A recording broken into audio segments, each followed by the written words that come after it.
ప్రధాని మోడీ బహిరంగ సభకు సంబంధించి పరేడ్ గ్రౌండ్ పూర్తిగా ముస్తాబైందని చెప్పుకోవచ్చు. పరేడ్ గ్రౌండ్లో ఏర్పాట్లపై మనతో మాట్లాడడానికి ఎమ్మెల్సీ మల్క కుమరయ్య గారు ఉన్నారు. సార్, సభా ప్రాంగణం వద్ద ఎలాంటి ఏర్పాట్లు చేశారు? సభా ప్రాంగణం దగ్గర అన్ని డిఫరెంట్ గేట్స్తోని డిఫరెంట్ కేటగిరీ, అంటే ప్రైమ్ మినిస్టర్ ఎంట్రీకి సపరేటు, వివిఐపి ఎంట్రీకి సపరేటు, తర్వాత వివిఐపి విజిటర్కు సపరేట్గా గేటు, తర్వాత మా కార్యకర్తలకు సపరేట్ గేటు, మా ఆఫీస్ బేరర్కు సపరేట్ గేటు, అట్లా జనరల్ పబ్లిక్ సపరేట్ గేట్లు ఓపెన్ చేసి ఎవరికి ఇబ్బంది లేకుండా ఆల్ రౌండ్గా డిఫరెంట్ గేట్స్ పెట్టి దానికి అరేంజ్మెంట్ చేయడం అనేది.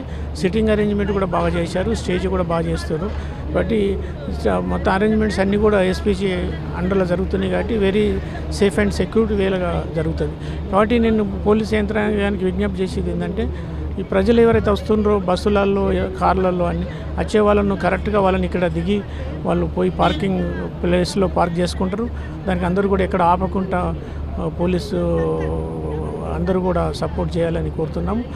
మన ప్రైమ్ మినిస్టర్ గారు మనకి ఇండియాకు 3సారి ప్రైమ్ మినిస్టర్ అయిన తర్వాత రావడం ఫస్ట్ టైం. అందులో ఎమ్మెల్యేలు ఎంపీలు 8 మంది గెలిచిన తర్వాత 2 ఎమ్మెల్సీస్ గెలిచిన తర్వాత రావడం చాలా ముఖ్యం. అందులో వెస్ట్ బెంగాల్ గెలిచిన తర్వాత రావడం చాలా ముఖ్యం. ఆ జోష్ పబ్లిక్లో ఫుల్గా ఉంది. దాన్ని మనం ఫుల్గా యూటిలైజ్ చేసుకొని మన గవర్నమెంట్ నెక్స్ట్ 29లో బీజేపీ రావాలని కోరుకుంటున్నాం. దానిలో భాగంగానే ఈ మీటింగ్ చాలా సక్సెస్ చేస్తారు. దీనికి మన ఎక్కువగా లేడీస్ తర్వాత యూత్ బాగా వస్తూ ఉన్నారు. కాబట్టి ఈ మీటింగ్ బాగా సక్సెస్ అవుతుంది. ఇక్కడికి వెళ్ళే మన బీజేపీ గవర్నమెంట్ నెక్స్ట్ ఎలక్షన్లో రావడానికి పునాది పలుకుతుంది. సార్, మనం చూసుకు బేగంపేట ఎయిర్పోర్ట్ నుంచి ఇక్కడి వరకు కూడా భారీ ర్యాలీ నిర్వహించబోతున్నారు. దానికి సంబంధించిన ఏర్పాట్లు ఎలా?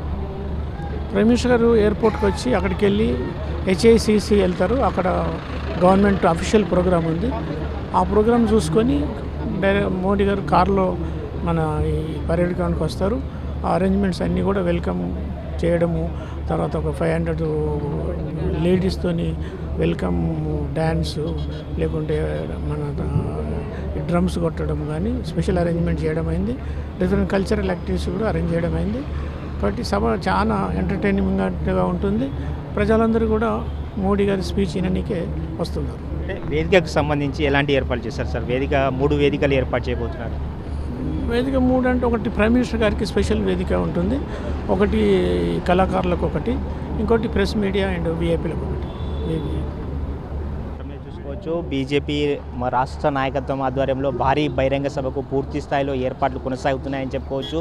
ప్రధానంగా 3 వేదికలు ఏర్పాటు చేయబోతున్నారు. ప్రధాన వేదికపై ప్రధాని నరేంద్ర మోడీ తో పాటు ముఖ్యమైన నేతలంతా కూడా ప్రధాన వేదికపై ఉంటారు. అదేవిధంగా మరోవైపు ఒకవైపు ఉన్న వేదిక పైన కళాకారుల బృందం ఉంటుంది. అటువైపు ఉన్న వేదిక పైన మనం చూసుకోవచ్చు పార్టీ జిల్లా అధ్యక్షులు మరికొంతమంది నేతలను ఆ వేదికపై ఉంటారు.